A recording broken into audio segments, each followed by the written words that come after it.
We're going to switch gears a little bit and move into hydro. I've asked Mr. Ted Talk to be here.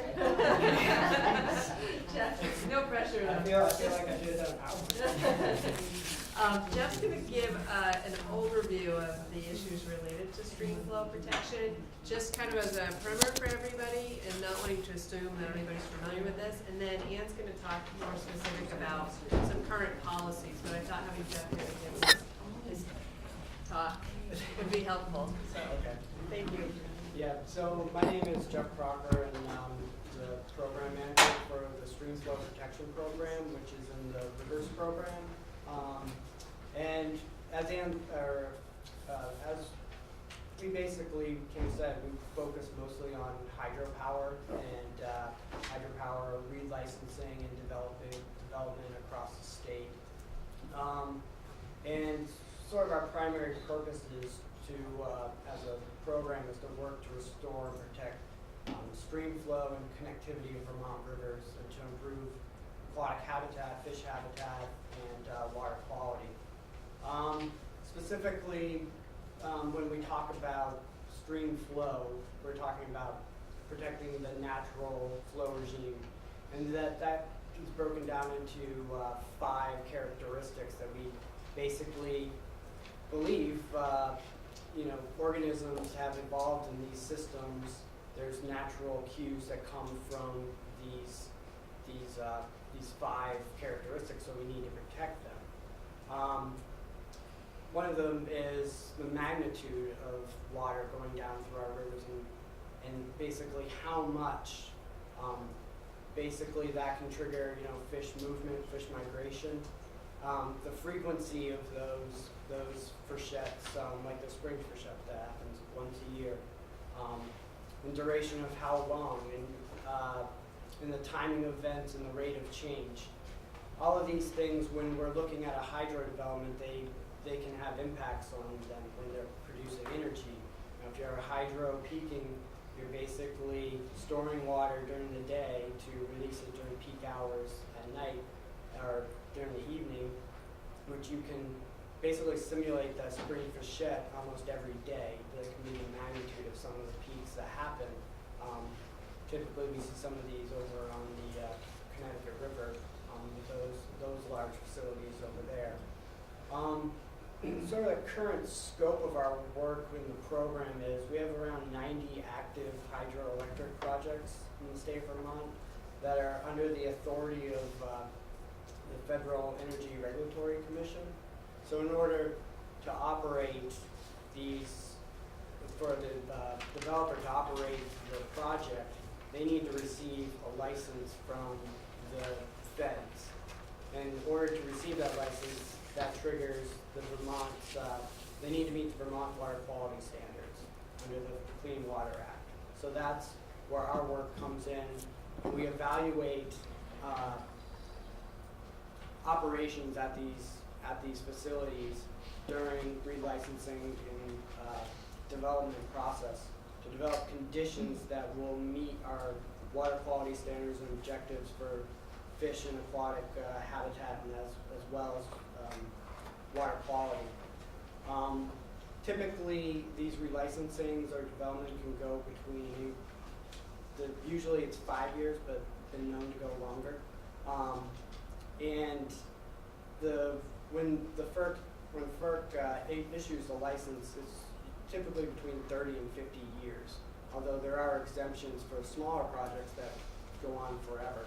So it's important to basically, in these process, to be engaged and to learn as much as we can about the reach of the river and the operations of the river, because our decisions, are going to be in place for either 30 to 50 years, or it could be in place for forever, or the life of the project. So sort of an update on what projects are going through relicensing, just in case so people are is the Morrisville project up on Memorial is at the end of its process, and we're working on developing conditions, water quality conditions for their next license.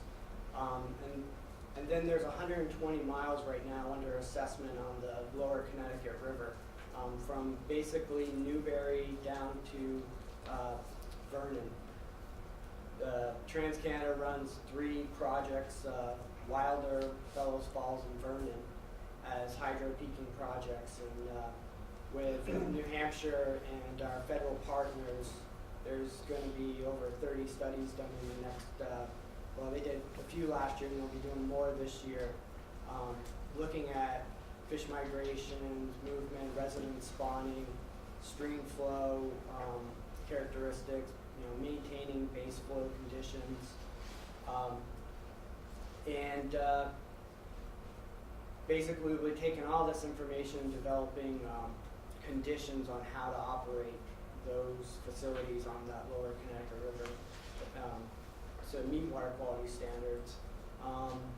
And also there is the Great Falls project that's operated by Lindenville Electric Department up at the Sunset River, that's going through relicensing, which is a smaller project, but similar issues with flows. So Can you give me a sense of the size, of these megawatt? yeah, so from Vermont, we go from 25 kilowatts to 369 megawatts is the scale of the projects. So typically, though, in Vermont, we're dealing with 800 kilowatts to 2 megawatt projects. Thank you. Yeah. It's a really helpful introduction to the issue and why we care about what Ann's going to talk about next. For those of you who aren't familiar with hydro issues, they are, I think it's fair to say, always complex, almost always controversial.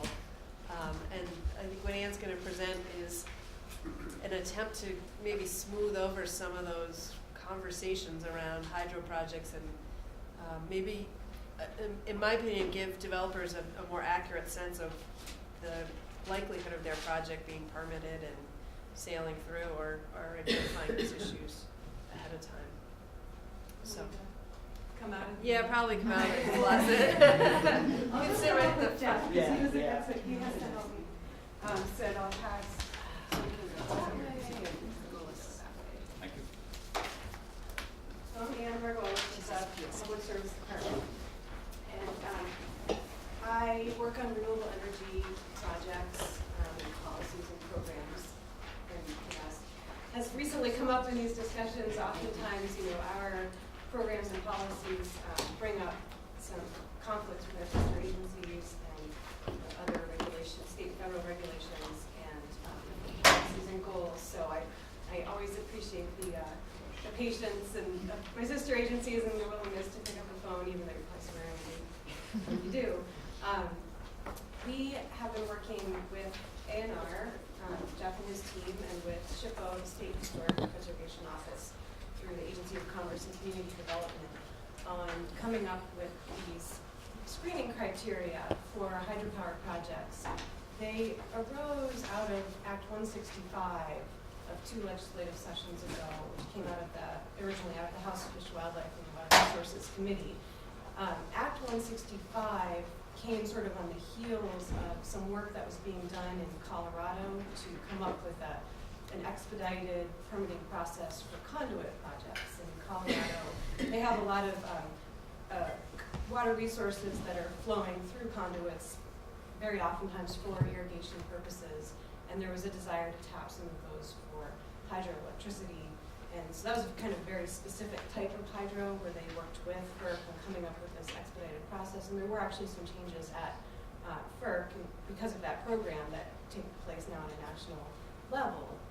Act 165 asked the Public Service Department, in coordination with ANR, to explore whether a similar kind of program with FERC could be implemented in Vermont. And we had a number of conversations with FERC and with other states and with Colorado and with stakeholders, and really determined that the types of hydroelectric resources in Vermont were very different from what they have in Colorado. And they're not, what we have in Vermont are streams and rivers that are all very specific in nature and very site specific. So there was no one size fits all kind of expedited solution to be found there. So we, in our conversations with FERC, we really learned that what they were seeing coming out of Vermont, or what was taking a long time in terms of permitting or licensing or exemptions for these projects, was really their receipt of applications that were incomplete or didn't have the necessary studies.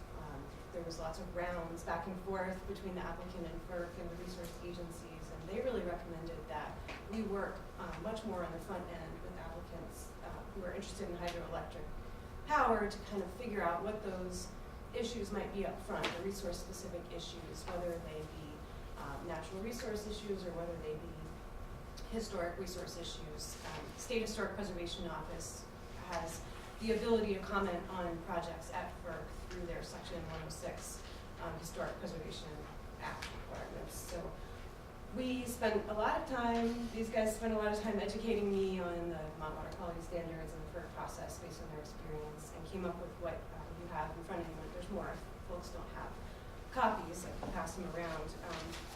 These are what were called at the time the Vermont Low Impact Hydropower Screening Criteria. And we did a report, and I can send that to folks if you want as well. We are in the process, after a public comment period, which happened last spring, and then there's some maternity leave issues on my part, revising these based on the stakeholder comments. We got a lot of comments, both from the natural resource community as well as from the renewable energy development community. The comments ran the gamut of, these won't do anything to expedite hydropower development. That it can take a long time compared with other types of renewable energy development. It's a different type of permitting process, happens at the federal level, not the state level. It brings in other federal regulations. So there's an education component, and then there's, folks kind of struggling with the length of time and the number of studies that might be required, and some frustration, I think, that these wouldn't do anything to change that process, which we heard loud and clear from FERC that they're not going to change the process just for Vermont or in general.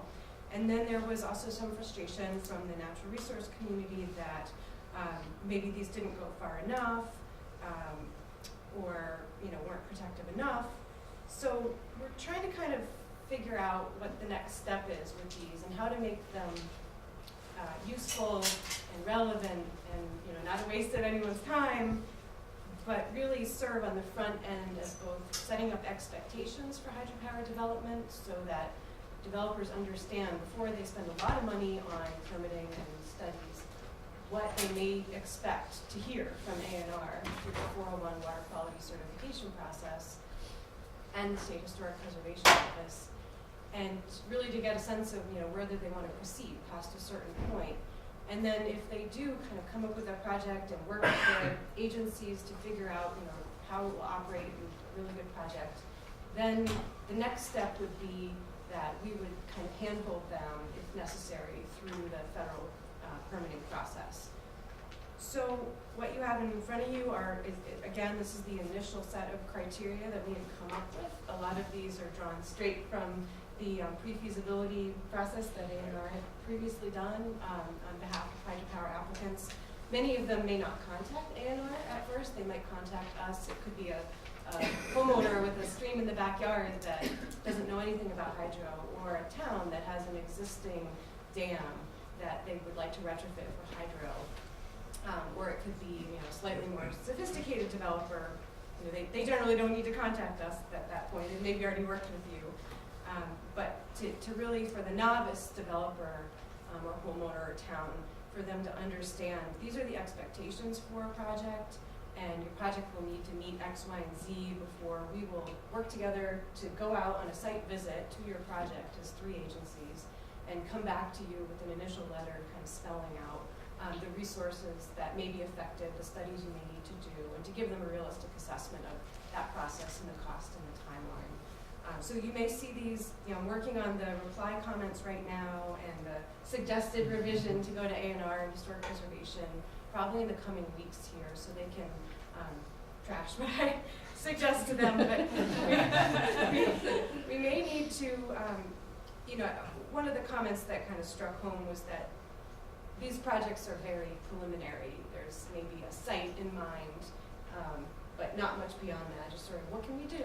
So to actually have them know everything about the project and be able to give us the information that would spell out, and the responses to these questions is not really realistic, but we would want to set up these criteria as expectations, at least, to make them very clear, and then to at least set a few threshold criteria so we're not running out, every few weeks to projects that might not be that realistic or might be at not the best sites.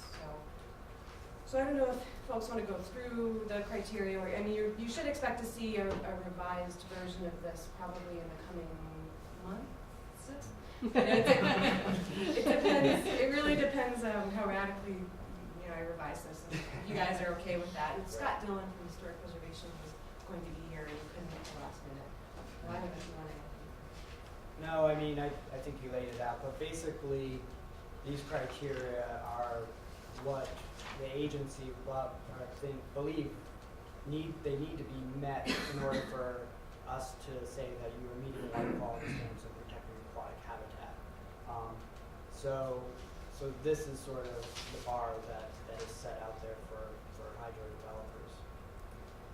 I would just add that, you guys got your directive by the legislation, but from kind of the advocacy side of things, I think that the legislation maybe, and I don't remember the specifics, but there was a lot of conversations at the time about we want to promote hydropower in Vermont and we want to put it wherever we can, and having, and some, I think there being a unrealistic expectation that we can put hydropower everywhere. And the push that we spent a lot of time pushing back against was the standards are too high, it's too hard to get a permit, so the solution then is to lower the standards and lower the protections. And that's when we stepped in and said, that's not the direction we should be going, these are public trust resources.